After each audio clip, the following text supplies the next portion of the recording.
Welcome back to Love, Life, and Legacy, the podcast dedicated to helping you navigate these hypersexualized times. And in today's episode, I have a man named Isie, right? You know what I'm saying?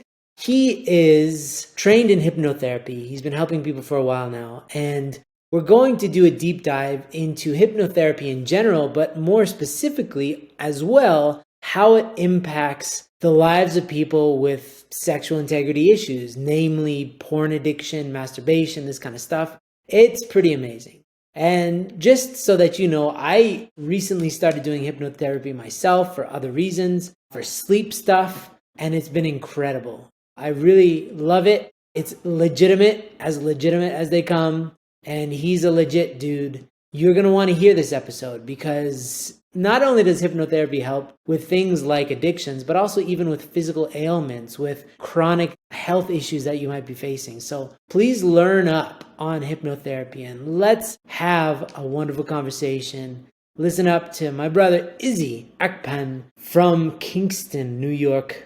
Let's go.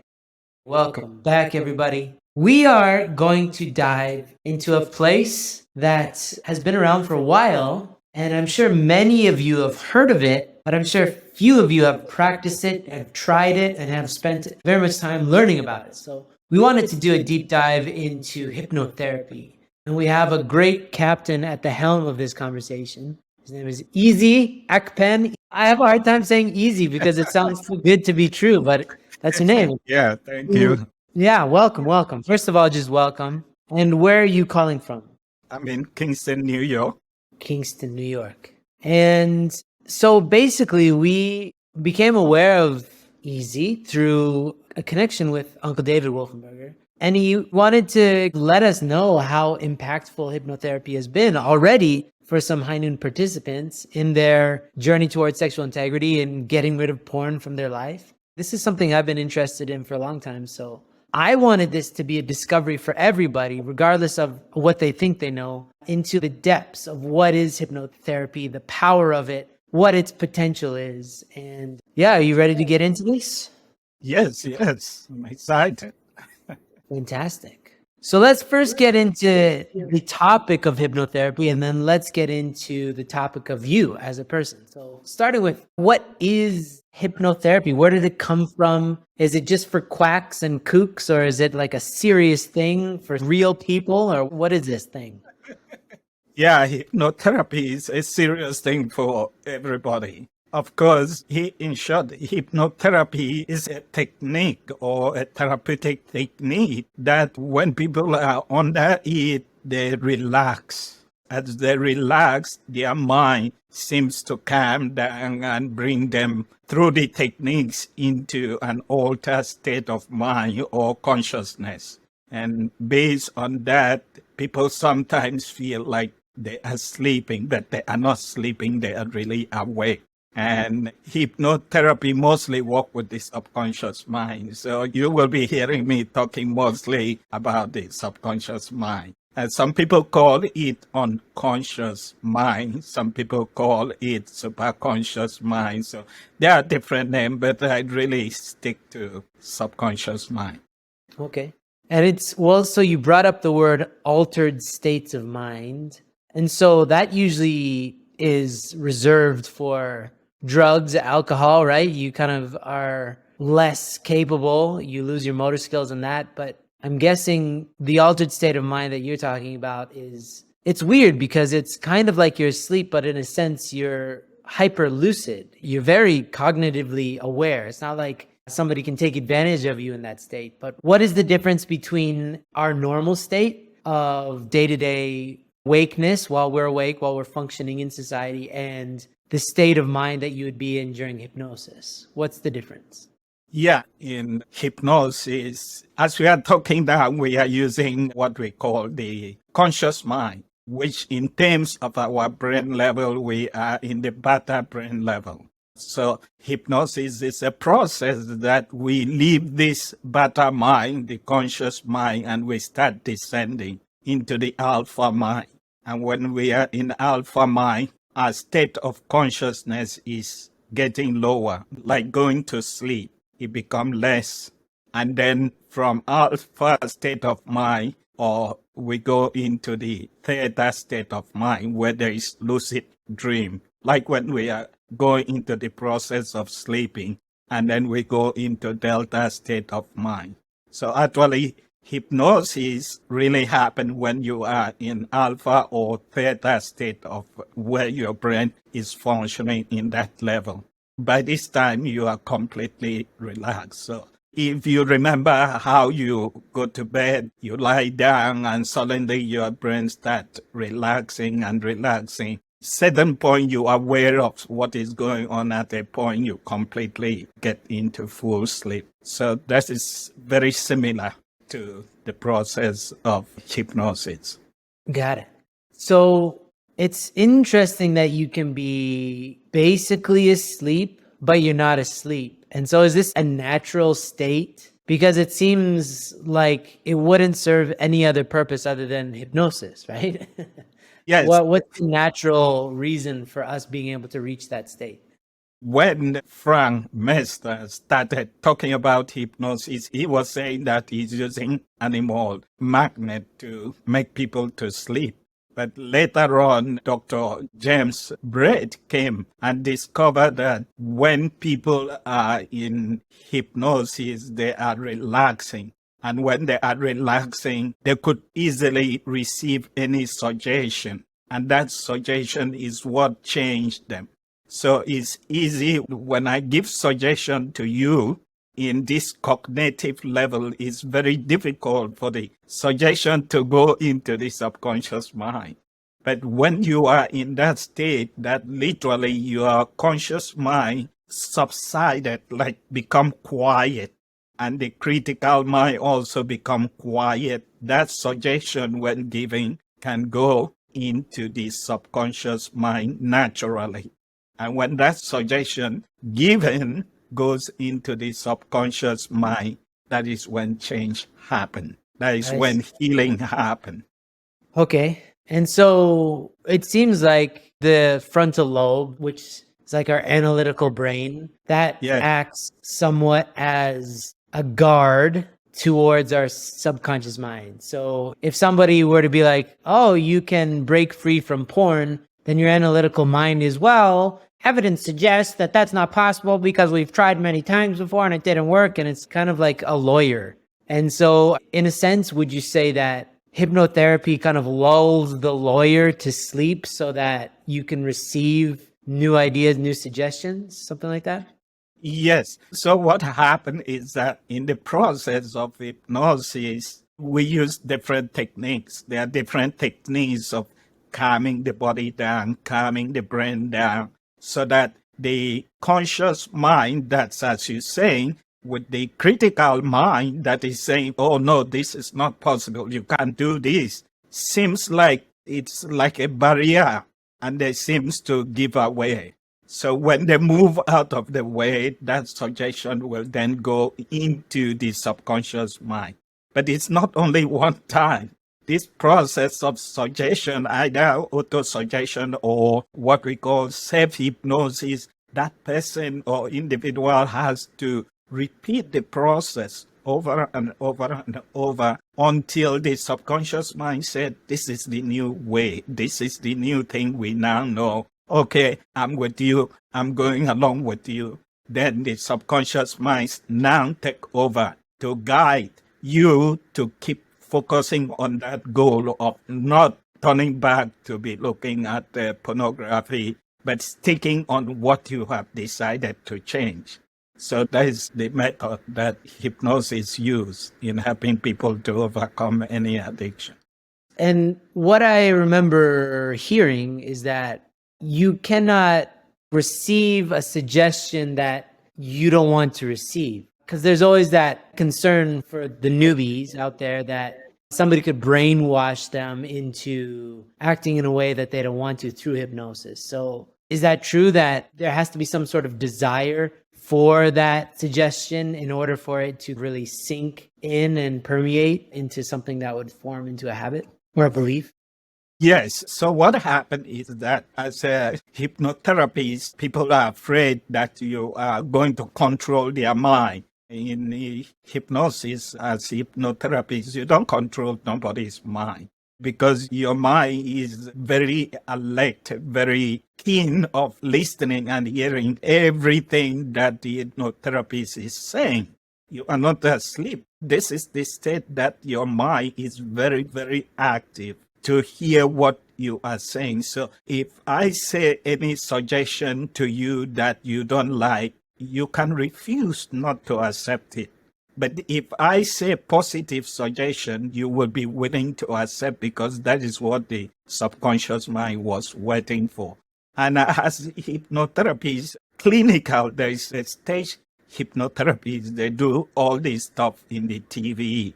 And people, they said, back like dog and flip wings like chicken. No, I'm not trained to do that. I was trained in the Hypnosis Motivation Institute in California as a clinical hypnotherapist. And in medical field, there is a oath of do no harm. So my goal is to do no harm or say any negative suggestion to my clients that will affect the clients. My goal is to give my clients positive affirmation or positive suggestion.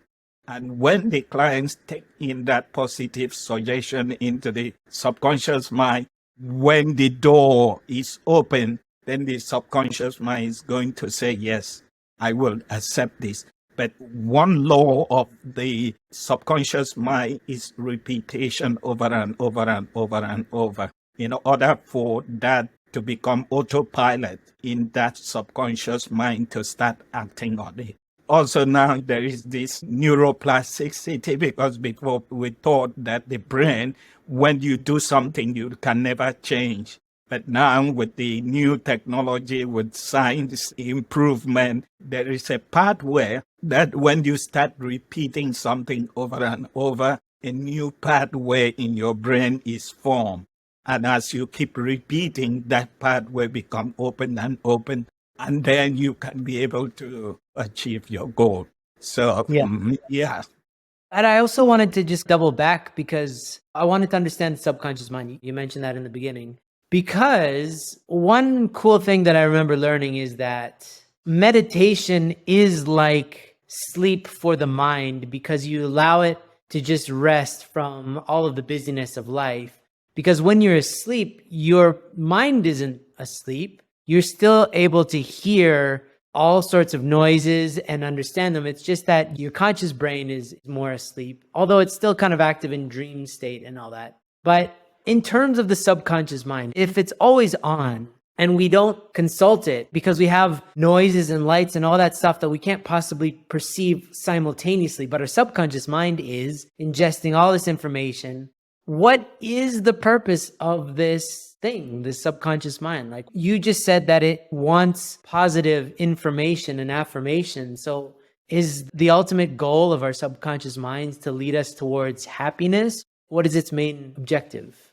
Yeah. So one thing, let me clarify that a little bit about subconscious mind. Subconscious mind is like a field. It's like a ground. It's like a farm. So you have two types of seed. One is a seed that will produce poison and one seed will produce good. So you plant and two seeds start to growing and produce what meant was to be produced. So subconscious mind, if you give negative affirmation, the subconscious mind take it and produce whatsoever the negative things you want. If you give positive suggestion, affirmation, the subconscious mind take it and produce what you want positively. So one thing is that it does not discriminate. It doesn't say, oh, this is bad, I don't need it. This is good, I don't need it. You give positive, we take it. You give negative, we take it. So the point is for the individual to decide that I need to feed my subconscious mind with positive affirmation or suggestion for the change to happen. So another point is that subconscious mind, like you mentioned, meditation. So what happened in meditation is the same thing that happened in hypnosis. That happened in sleep. As I said before, we are always in the beta level. which is conscious mind, like we are now. But when you go to sleep, or when you are doing meditation, or when you are in hypnosis, the process starts taking you down from beta brainwave to alpha brainwave. You continue calming your body, calming your mind, focusing your mind on one thing, or just letting it just relax. And then you move from alpha brainwave to theta brainwave in meditation, in hypnosis, in sleeping. And then later on, it keeps going down to the delta brainwave. That is when you have, like in theta brainwave, is where you have the elusive sleep. So people who do meditation are using the same process like people who are under hypnosis. The point is that in meditation, you have to take like 5 years, 10 years, I don't know, 20 years to become guru in meditation, that you can just slow down your brain wave to the level you want. But in hypnosis, it can take 5 minutes, it can take 10 minutes, it can take 15, 20, depending on you, depending on the hypnotherapies and the techniques using to bring you into the calmness that you can experience this state that your body is quiet, your mind is quiet. Now the subconscious mind comes in. So the point is, in hypnosis, the stage hypnosis make hypnosis to be look like a fake thing, look like jokes, funny. What I realize is that the superconscious mind is the next mind to the divine, to the super intelligent, to God. This is the next level. When you get into your subconscious mind, the next level, you can immediately be connected to the divine. So when people are just shouting and talking and saying all sorts of things that you can achieve this, do that, they're just talking on the conscious level. And for you to get that thing, Like motivational speaker kind of people? yes, for that type, for you to take any serious action, that information need to enter into the subconscious mind. Got it. And when it enter there and take root, Yeah. what we can call like to become pregnant, the subconscious mind, unless it become impregnated with that concept and saying, yes, this is the goal. I accept it, I take it, then you see the result. Yeah. And so sounds like this is the process. A good hypnotherapist will help an individual to slow down their brain waves into a state where they're really susceptible to receiving new information that can get past their logical centers, their critical centers, and just start feeding the subconscious mind, which ultimately is like the strings that guide the ship of your life. But it takes repetition. And so after repetition, what kind of results can people experience through hypnotherapy? Yeah, so that means that people can resolve their issues. People can resolve whatsoever they were. Like what? Like what issues? Okay. So in my case, people have come with the insomnia, not being able to sleep. But then it says through the process of hypnosis, they are able to sleep. Another thing I want to mention at this point is that hypnosis has been scientifically proven to resolve so many health issues medically that some of the issues medical or medicine or other things couldn't resolve. And I have a client who just came to me in November. She couldn't sleep in more than 3 years. And she sleep like periodically, wake up and then couldn't sleep, and sleep, wake up, couldn't sleep.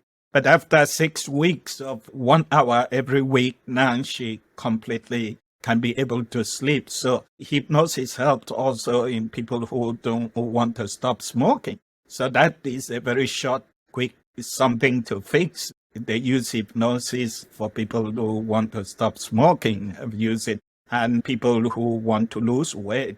The whole thing is being able to send that information under hypnosis to the subconscious mind.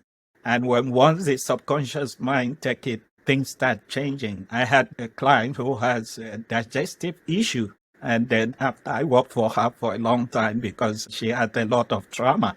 So after almost 6 months, completely resolved. She had incontinence and completely gone away. She was able to stand up, use the restroom, come back. So hypnosis had a lot of issue. One thing I mentioned was trauma. If you check my website, you will see that I had become a certified trauma professional in helping people who like PTSD. So what happened also is that all addiction because of childhood trauma. So if we are talking about alcoholism, we are talking about pornography, we are talking about what the drugs abuse and any form of addiction to smoke, to eat, and any type of addiction. What happened is we go back to find the cause. Another thing I want to clarify is hypnotherapies help you in discovering the cause Oh, of really? your problem, the root, because pornography is a symptom. Its effect is the result of something. So in all cases with any of our clients, we always go to first discourse, which we call the presenting issue. We go back to childhood. We try to use what happened and question and discuss, and really the client will now discover this is the root cause of this symptom. And when once the client discovers the root cause of this symptom, we start working on the root cause. There are different therapeutic techniques used by psychologists. The top psychologists in the country, they use the same method. And then the psychologists, they use the same hypnosis. They won't tell you in their office they are doing hypnosis. But they're using hypnosis because they have been trained that hypnosis is the best way to get to the root cause of the issue and resolve the root cause. So it's like the tree. You want the tree to die, you cut the tree, it's not going to die because the root is there. So what happens is you have to dig and uproot the tree from the root, and then the tree will die. So if you want to stop pornography, alcohol, drugs, any type of addiction, we have to first of all discover the root. What is the root? Tell me the root. If you don't tell me, and then we're going to talk about it until sometimes the subconscious mind bring it up. Because what happens is that we get into any of this addiction when something happened and there is a trigger. So what happened? We suppress that feeling or emotion back into our mind, but it doesn't go away. He sinks into the subconscious mind. And sometimes something happens, it comes up, and then we become panic and we push it down. I don't want to talk about this. I don't want to remember this. And we push it down. But it's going to come back again. Sometimes it comes back into addiction, into serious sickness. Sometimes that traumatic incident, emotion that was buried there, come back to, oh, I feel pain here. I feel pain in my back. Oh, I have migraine headache. Oh, I have the problem with my digestive issue happen. All because too many years from childhood suppressing the emotion, depressing the emotion. So that is the way that once I start working with the clients, that is the goal. And once we discover the cause, we start working on the cause and we are able to remove the symptom or stop the symptom. In the sense, I'm not a medical doctor, so I can't say that I treat this person or, I cure this person. I just help the person to resolve the issue the person was having. So, Yeah, that's great. Thank you.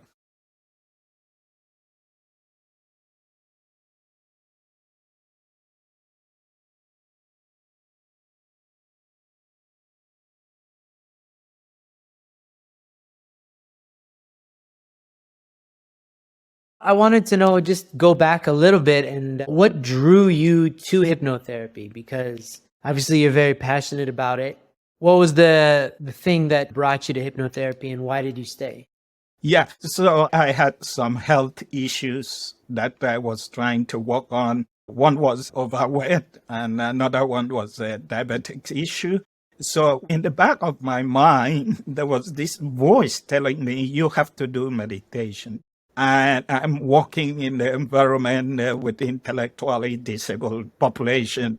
That is a very stressful environment. And then I'm doing overnight. So I have to stay awake and then come back to the house, deal with the issues. So my stress level was too high. And when you have stress, there is a bad news because stress will, hormones, as you know, the cortisol will start flourishing in your body and circulate all over. This is what caused the problem.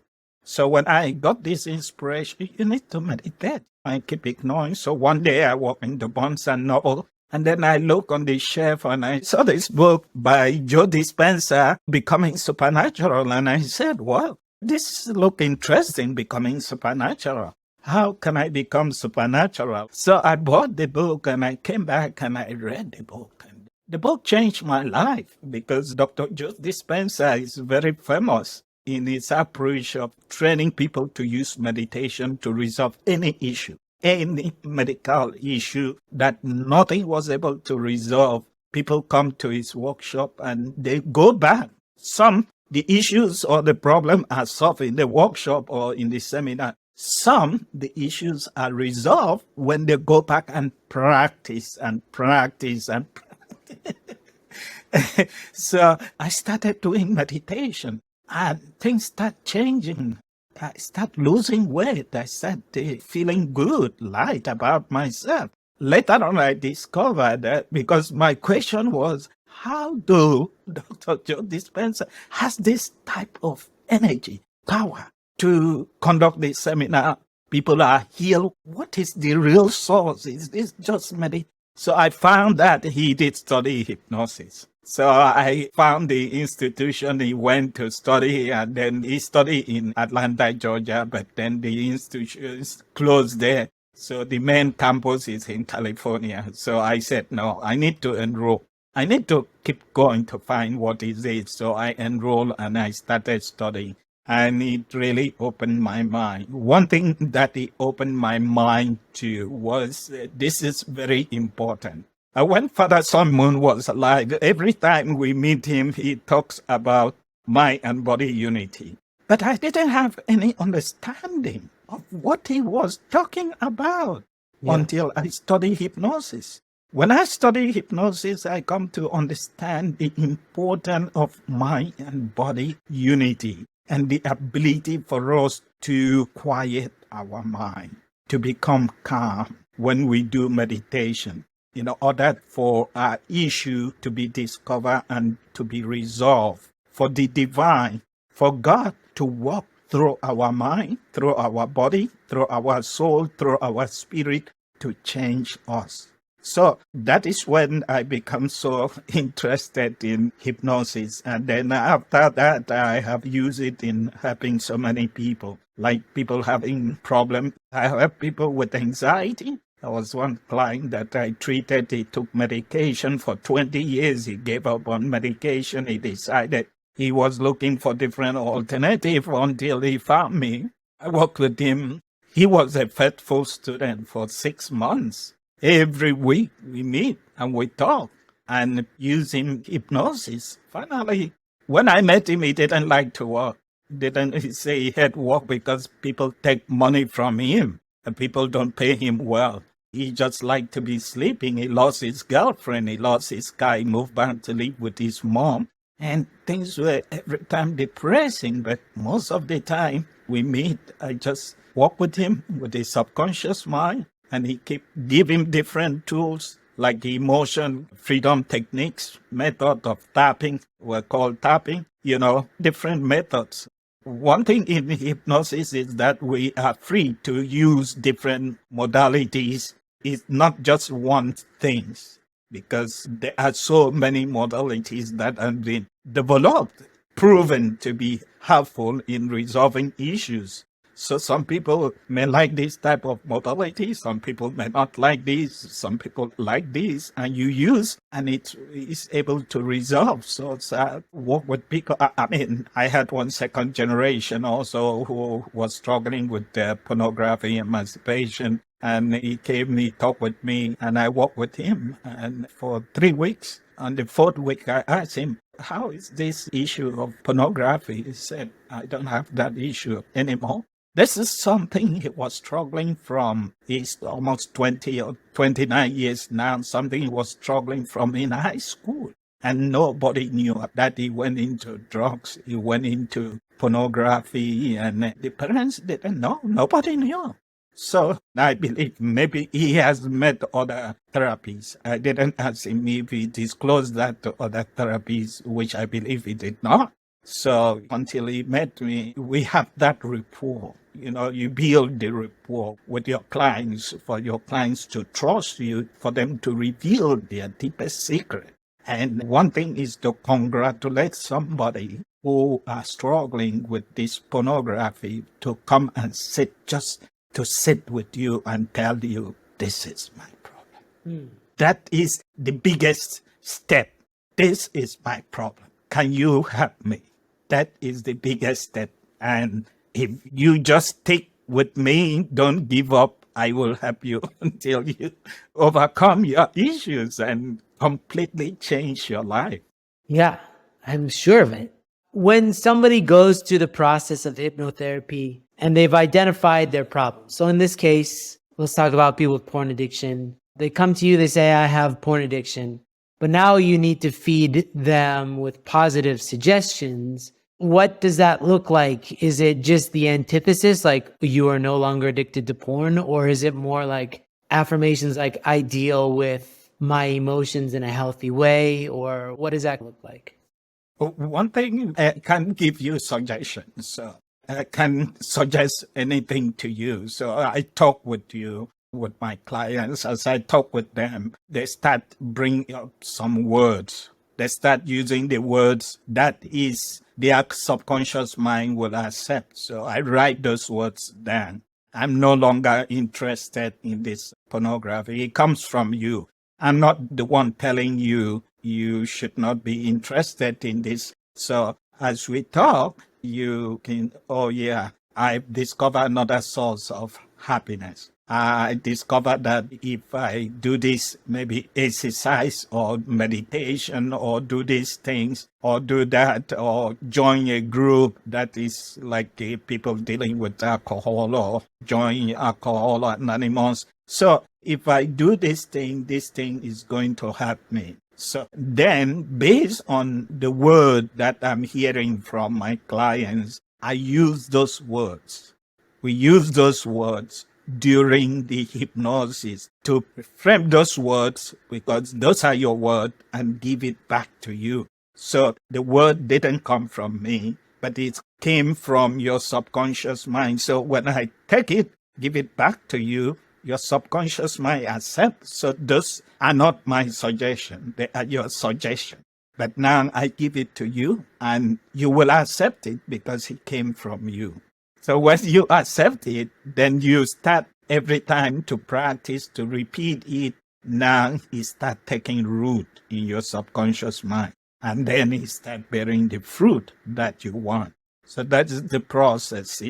The hypnotherapy session is divided into mostly 2 or 3 parts. The first part is we call induction, where we try to prepare your body, your mind to start going. And before the induction is the process of cognitive discussion, where we just sit and talk. So based on the information gathered during the cognitive level, and then I use it when you are in the states of hypnosis.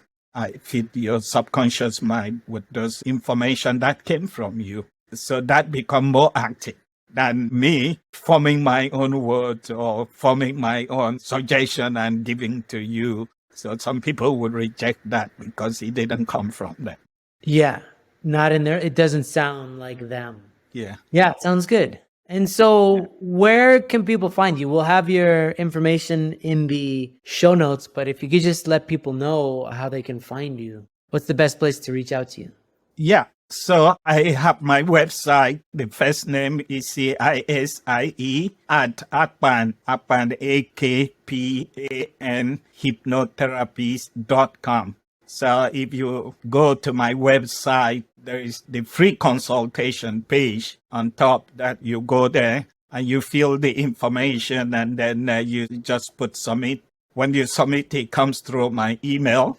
And when it comes through my email, immediately I will reply the person and then we fix the free phone or this first free consultation where we discuss the issue. And then the second session is based on doing the discussion to find out the root cause and then to go into hypnosis.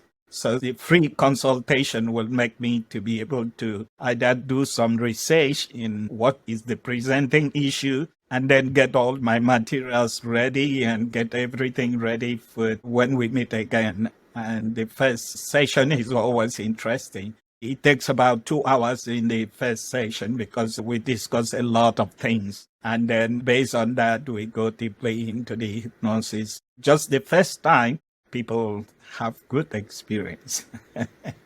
That's wonderful. Yeah, I'm sure many people will be very interested. Sorry? Yeah, also my phone number is there.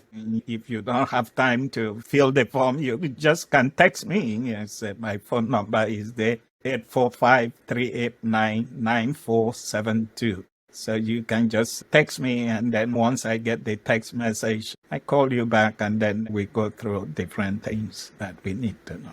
Fantastic. Yeah. Do you have anything that you feel like we didn't cover that you want people to know about hypnosis just to wrap up?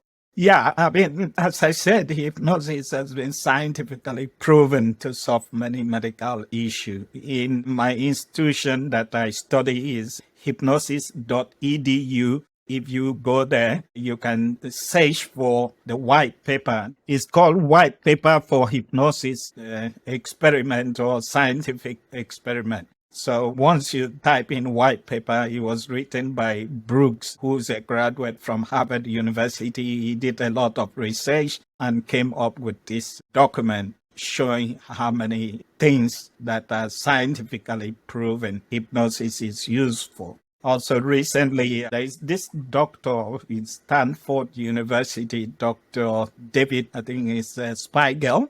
He's in Stanford University. His parents did hypnosis, they're a medical doctor. So he also is a medical doctor and he became interested in hypnosis right from childhood. So he has a lot of information. Recently, there was interview with a professor that he had interviewed with, and it is a good information. So there's a lot of scientific backup for hypnosis. So it's not just something that has not been scientifically proven. So I'm excited. I'm happy. Also, people worried about hypnosis having side effects. Hypnosis is the most natural way of resolving any health issue without any side effect. There is no side effect. All the clients I met, they go, they come back. They never, after hypnosis section, called me and said, oh, yeah, I had this problem that I didn't have before hypnosis. Nobody has called me and tell me that. Hypnosis has no side effect. It's the most natural way of being able to heal your body without medication. Wonderful. I want to thank you for coming on, and I'm positive people will reach out because, to be honest, I just started some myself, and it's for sleep. It's been extremely helpful for my sleep. I've had night wakings for quite some time, and it's been pretty remarkable. So I know it's got a long-standing tradition of working, and you have such a great heart towards this. And so he wanted to extend an invitation to everybody out there, especially anybody in our community. He wants to help with high noon stuff. So reach out to him, use him as a very valuable resource in addition to all the work that you're doing. So thank you, brother Isie Akpan, for coming. Coming on and sharing your wisdom with us. Thank you, Brother Andrew. Love. Appreciate you welcoming me into your community, and I really want to help anybody who needs help. And this is God's love for every one of us. He loves his children. He wants his children to be healed. He doesn't want his children to go through the suffering they are going through. So I'm really ready for God to use me in helping anybody who needs help. Thank you very much. I appreciate it. Thank you.